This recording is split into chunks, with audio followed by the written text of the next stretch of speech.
조갑제 TV 시청자 여러분 안녕하십니까. 2021년 2월 9일 오후 5시입니다. 문재인 정권이 이 국제적으로 가장 비난받을 짓을 한 것은 북한 인권 문제에 대한 외면입니다. 탈북자 핍박, 그리고 북한에 전단을 보내는 것을 금지시킨 입법행위 등등은 국제적 기준으로 보면은 이게 천인공노할 만행입니다. 그런데 트럼프 정권 때는 그냥 넘어갔는데 바이든 정부가 들어오니까 분위기가 확 달라져 버리고 말았습니다. 이제 문재인 정권과 이 김정은 정권의 반인도적 범죄 내지 행위에 대한 정책에 대한 이제 심판이 머지않았습니다.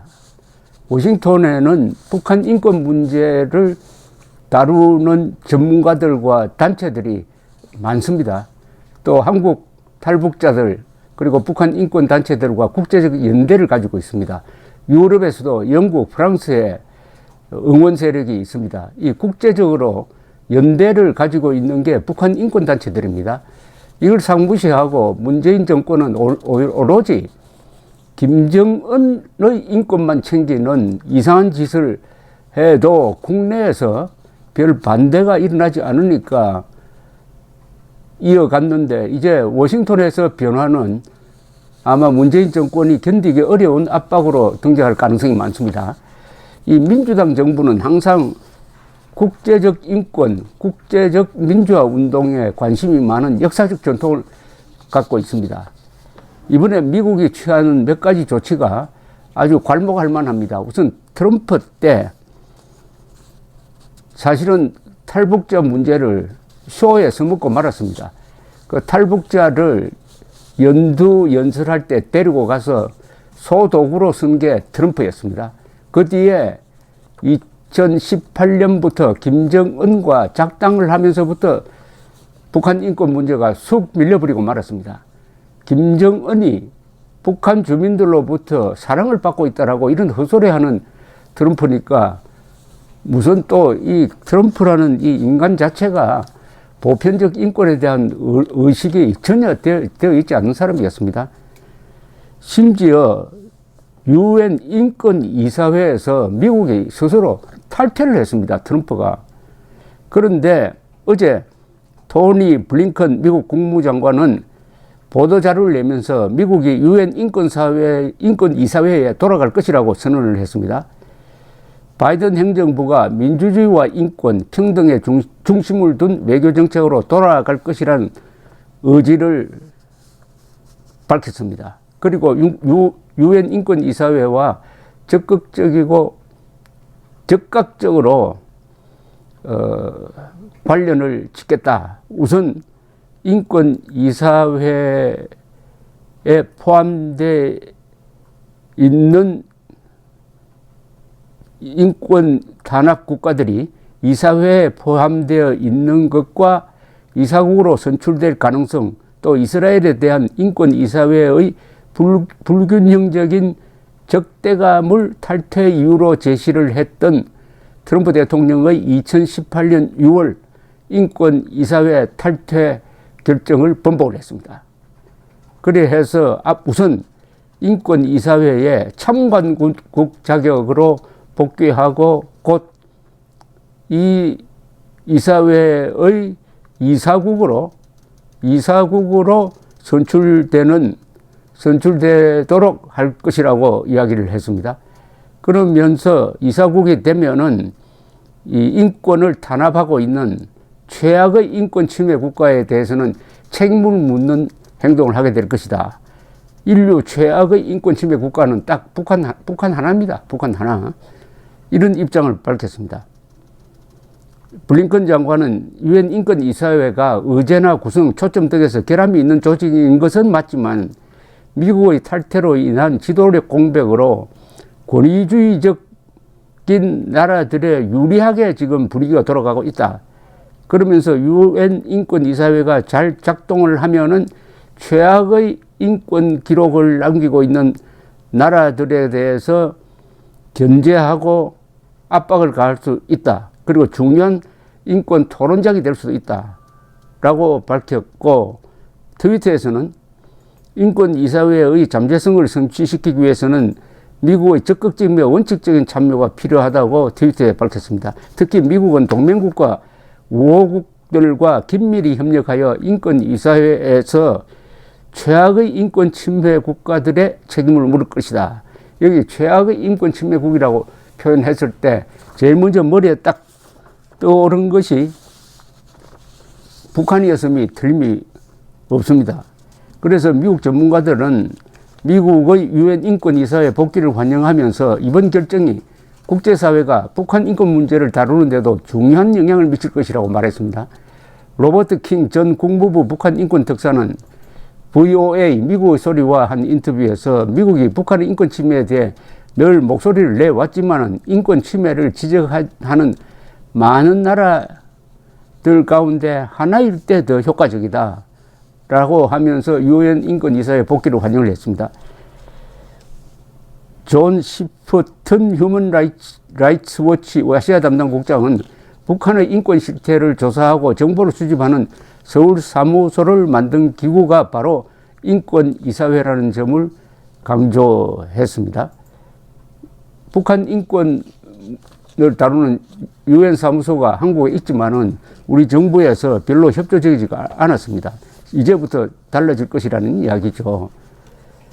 그리고 북한 인권에 대한 유엔 결의안은 늘 있었지만은 유엔 인권이사회 자체가 그에 걸맞는 행동을 보이지 않아 별 효과가 없었는데 이제 미국이 들어가면은 달라질 것이다. 여기에 대해서 환영을 하고 있는 사람들이 워싱턴에 있는 북한 인권단체입니다. 이 로버트 킹 전 국무부 북한 인권 특사 이후에 이 인권 특사가 지금 지명되지 않고 있습니다. 트럼프가 후임자를 임명을 하지 않는데 금년간에 아마 북한 인권 특사가 임명될 것 같은데 이 사람이야말로 지금 김정은과 문재인 두 사람에게는 아주 골칫덩어리가 될 겁니다. 수잔 숄티라고 아주 여성분인데 북한 인권 문제를 정적적으로 제기하고 있는 이 북한 자유연합 대표는 인권 특사를 곧 임명할 것이라는 이 국무부의 입장에 대해서 매우 고무적인 신호다 라면서 바이든 대통령이 블링컨 국무장관과 정박 국무부 동아시아 태평양 담당 부차관보 등 북한을 이해하고 현지 인권 실태에 깊이 관심을 두는 인사들을 임명한 것에 의미를 부여했습니다. 여기 정박이라는 분은 CIA 분석관 출신인데 아주 문재인 정권의 대북 정책, 특히 인권 정책에 대해서 비판적인 사람입니다. 김정은에게 아부하기 위하여 그런 표현을 썼습니다. 김정은에게 아부하기 위하여 반북단체, 탈북단체를 억압하고 한국의 자유민주적 기본 질서를 위태롭게 했으면서도 김정은으로부터는 아무런 대가를 받지 못했다라고 아주 신랄한 비판을 한 글을 브루킹스 연구소 연구위원으로 있을 때 최근에 올렸던 사람이 지금 동아시아 태평양 담당 부차관보, 즉 한반도 문제에 관여하는 사람입니다. 이 사람은 한국계 미국입니다. 수잔 숄티 여사는 바이든 행정부가 인권을 우선순위로 삼고 여기에 적합한 팀을 구성할 것이라는 좋은 징조다. 인사가 곧 정책이라는 점에서 훌륭한 신호라고 했습니다. 지금 이 블링컨 국무장관 이하의 한반도를 담당하는 팀은 역대 최고의 강팀입니다. 우선 실무자들입니다. 다 경험이 있는 사람입니다. 그리고 북한 핵 문제뿐만 아니라 특히 북한 인권 문제에 관심이 있는 사람들로 진용을 짰다 이거죠.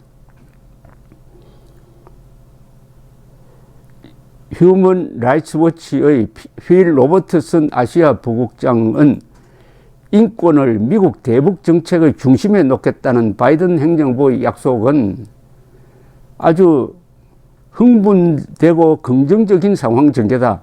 트럼프 팀이 북한과의 정상회담과 회동에서 인권을 전혀 언급하지 않은 채 4년을 보낸 뒤라서 더욱 그렇다라고 말했습니다. 4년 동안 미국에서도 북한 인권 문제가 실종이 됐다는 겁니다.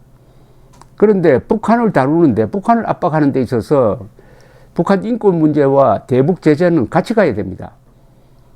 인권으로 압박을 하는 게 김정은에게 가장 큰 효과가 있다는 것은 이미 증명됐습니다. 이 2014년에 UN 총회가 김정은을 반인도 범죄자로 규정하는 보고서를 낸 이후에 김정은 정권이 흔들렸던 적이 있습니다. 아, 인권으로 압박을 하니까 이렇게 우리가 곤란하게 되는구나 해가지고 적극적으로 외교관들을 통해서 대책을 세우다가 2016년에 트럼프가 당선된 이후부터는 또 마음을 놓게 돼버린 거죠. 그 뒤에는 트럼프를 아주 구워 삶았으니까 인권 문제 걱정 안 하게 됐습니다.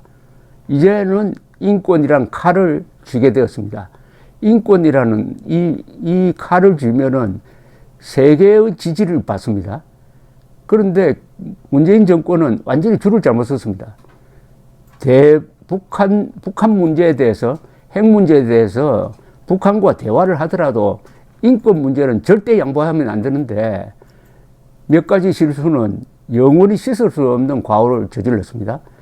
대북 전단 금지법을 만든 것, 그리고 한국으로 탈출해 온 두 사람의 탈북자를 우리가 재판 관할권을 활용을 해가지고 우리가 재판을 하든지 해야 되는데 북한이 살인자라고 하니까 그대로 북한으로 보내주었다. 그러니까 한국인을 보내준 겁니다. 한국 국적자를 우리가 재판하지 않고 고문을 자행하고 있는 북한 지역으로 보냄으로써 국제법을 위반하고 대한민국 헌법을 위반하고 한 조치 등을 포함한 문재인 정권의 반인권 정책이 이번에 미국의 기본 정책과 이제 갈등을 일으키게 되었습니다. 한미 관계가 아주 복잡하게 되었습니다.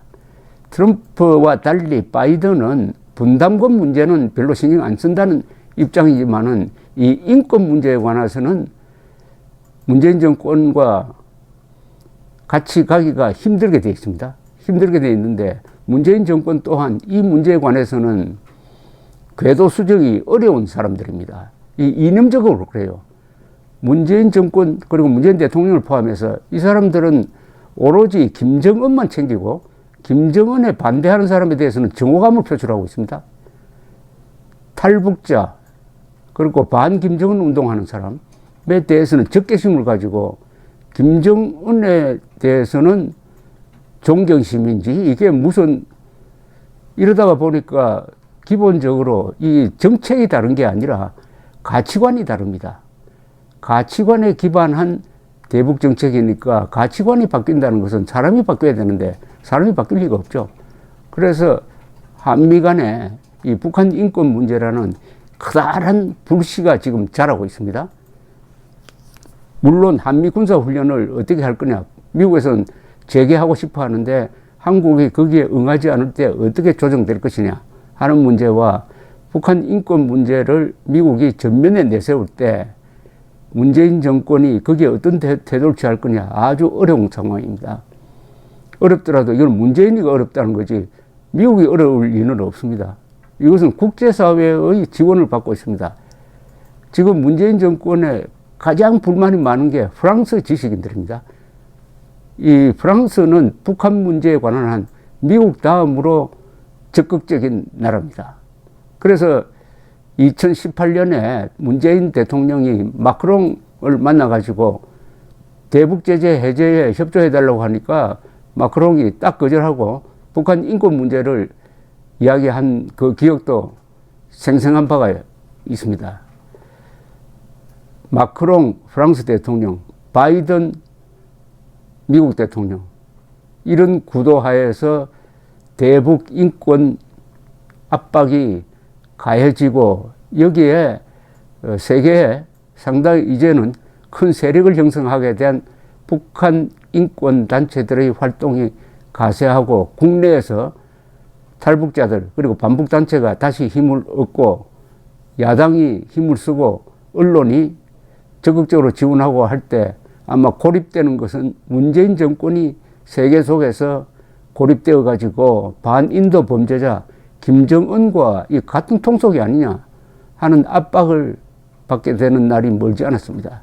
바이든이 갑자기 북한 인권 문제 칼을 들고 나옴으로써 김정은 문재인에게는 저승사자처럼 되어버리고 말았습니다. 감사합니다.